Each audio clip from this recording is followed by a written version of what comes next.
A Labour-controlled council is £1 billion in trouble. It would be fair to say 18 months out from an election, that's not a great look, is it? Sadiq Khan isn't proving to be useful for Keir Starmer. This is not so good for PR, is it? It's not their fault, is the honest answer. So if you think about it, we've had 13 years Conservative government. What was one of the first things they did when they came in? They slashed council budgets, which means that lots of councils across the country have had to put council tax up, which makes life harder for ordinary people, and they've had to slash their budgets. So they've got statutory responsibilities, legal responsibilities, which is adult social care, child social care, clearing up the bins. That's what a lot of them are left able to do. They can't spend money on all the other things you used to have. Bankrupt, then? Well, they're increasingly going bankrupt. There's a number of them. The ones that your former guest mentioned. There was one in Hackney, I think, as well.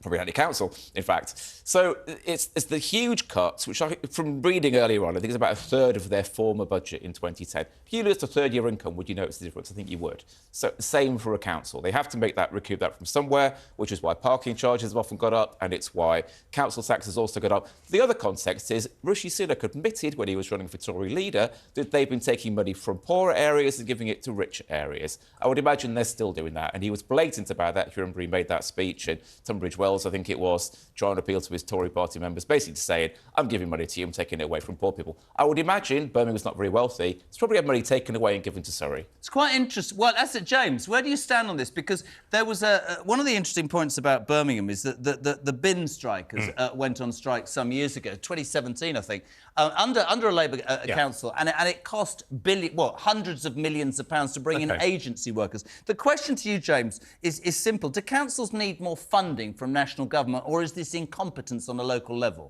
It's incompetence on the local level. They certainly don't need any more money because they're all amateurish. I don't care whether they're Tory or Labour.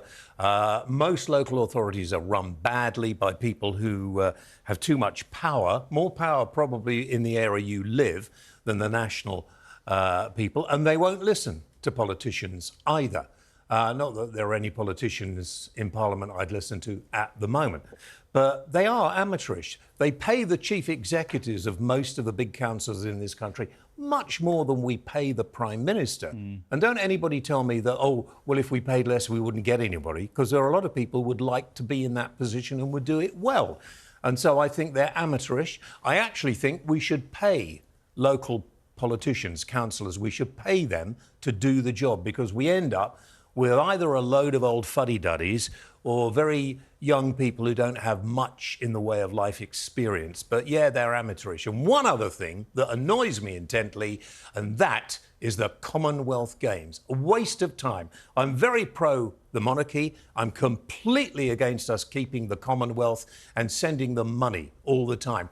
Birmingham have just spent, when they had the Commonwealth Games there, did you watch any of it? No, nor did I. They spent hundreds of millions of pounds on it, and nobody could really care less. Very interesting, Annabelle.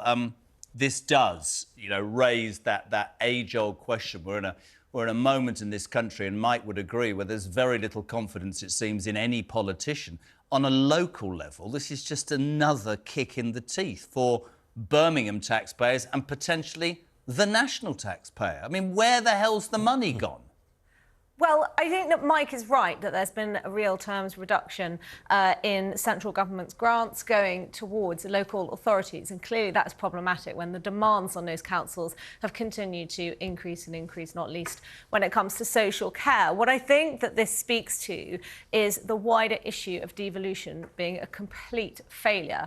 We found ourselves in a precarious position where we have representation without any real taxation. So local authorities don't have full tax revenue raising powers. And as a result, they're not really fully accountable to the people who live in their constituency. So we found devolution to be this halfway house. And we either need to pick one lane or pick the other. Either we give them more responsibility or we strip them of it altogether. Because is it almost like we're saying, I like your comments, interesting, isn't it, Mike? Because what Annabelle's saying is, we want to sort of move it away from central government and give you a bit of power, but we're not going to give you complete control over your finances, and if it all goes wrong, we'll have a go. Do you think the council should have more control? That's what Annabelle is saying. I do. I mean, I do agree with you, actually. I think we are in a halfway house, and I think we should have much more devolution in this country. We're one of the most over-centralised countries in the world.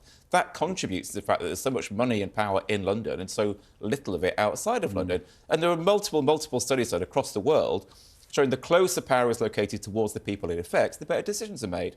So you've got somebody sitting in office in London thinking, I'll do what I want to Newcastle. But if somebody's sitting in Newcastle, they're thinking, I'm going to make the best decisions for these people because they're my people, as well as which, of course, people actually understand. I get that. You don't agree?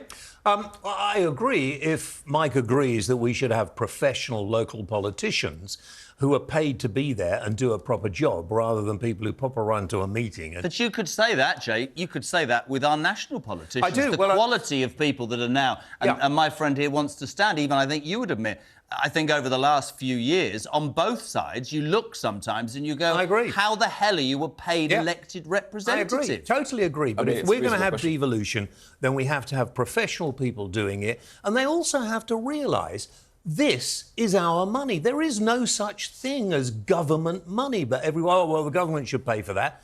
No, we're paying for it. Yeah. I agree with you. I also agree, that we should pay council as well.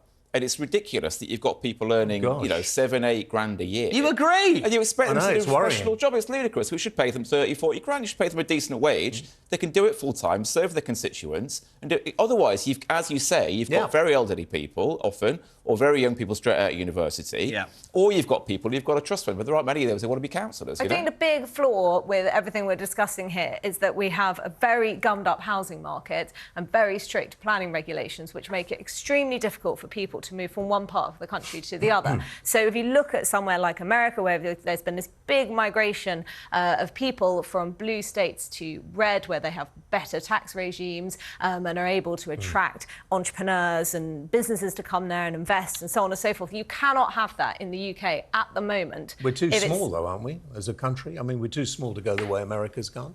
No, I think we've built on about 8% of the available land, something like that. That's no, I think we should build more houses. Left. I'm not saying build on all of it, but build on some of it. You know, a lot of local councillors stop planning straight but away. we've talked about that before on this show, that the housing crisis, however you look at it, it's all well and good for politicians to stand and pontificate. We need more houses. When it comes to them and their constituency, they don't want it anywhere near their constituency. But don't you think, going back to the European Games or whatever... Commonwealth Games. A waste of time, waste of space, and it should have been up to central government to decide whether or not that was a good thing to do. I disagree entirely. I think it was a great success, and they did it for £2 million. They've gone broke. Australia just pulled out of running them, saying it was going to cost them 40 million. Why do they want to spend 40 million? Birmingham did it for £2 million. It was a great success. And your other point on the Commonwealth, we don't give any money to the Commonwealth. The Commonwealth is a union of nations. It's I mean, the best way possible. It's a talking shop, but we're not in charge of the Commonwealth. Well, I'll tell you what I'm going to do. I'm going to hold it there.